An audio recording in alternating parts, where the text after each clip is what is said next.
Rocktown Captain Records. Ona manje so tang digi dang kuna Willaz Father Mundlaro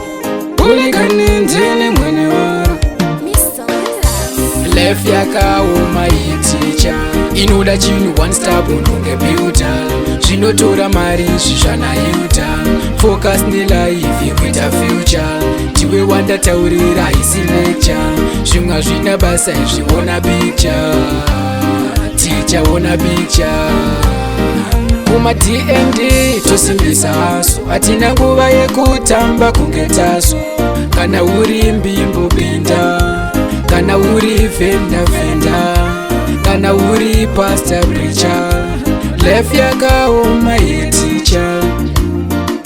life yakaoma zvemashuwa zvekuti unofunga kurasa zvemashuwa life yakaoma yeticha inoda chinhu one step unonge builder zvinotora mari zvisvanayuta focus nelife yekuita future tiwe wandataurira isi lecture zvimwe hazvina basa izviona picture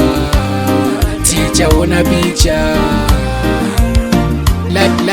life indaiti fokuende knife life yanditamba kunge jive nawelazi tinozama kuita strife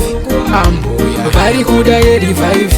zvachinja life yanditakafanika polinja ndashaya chekubata-bata ndinechinja ende life yakaoma eticha nelaifi ipakutenda vamwe vako vakaenda netarenda zvawinazvo izvozvo tenda mwari kurumba kune rufu nemochari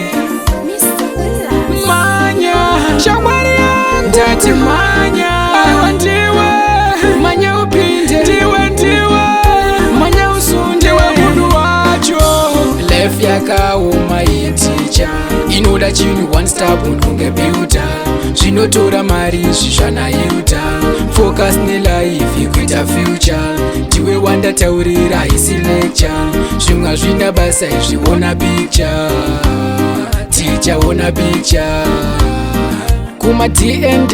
tosimbisa haso hatina nguva yekutamba kunge taso kana uri mbimbopinda kana uri venda kana uri pastor preacher life yakaoma yeticha life yakaoma zvemashuwa zvekuti unofunga kurasa zvemashuwa life yakaoma yeticha inoda chinhu one step unonge builder zvinotora mari zvisvanayuta focus nelife yekuita future tiwe wandataurira isi lecture zvimwe hazvina basa izviona picture tichaona picture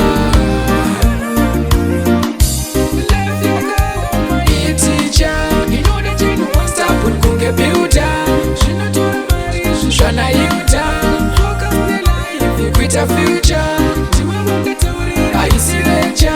zvimwe hazvina basa izviona picture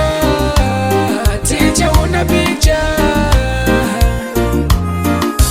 life yakaoma yeticha inoda chinhu one step unonge builder zvinotora mari zvisvanayuta focus nelife yekuita future tiwe wandataurira isi lecture zvimwe hazvina basa izviona picture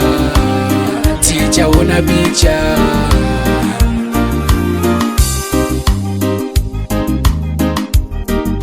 Rocktown Records.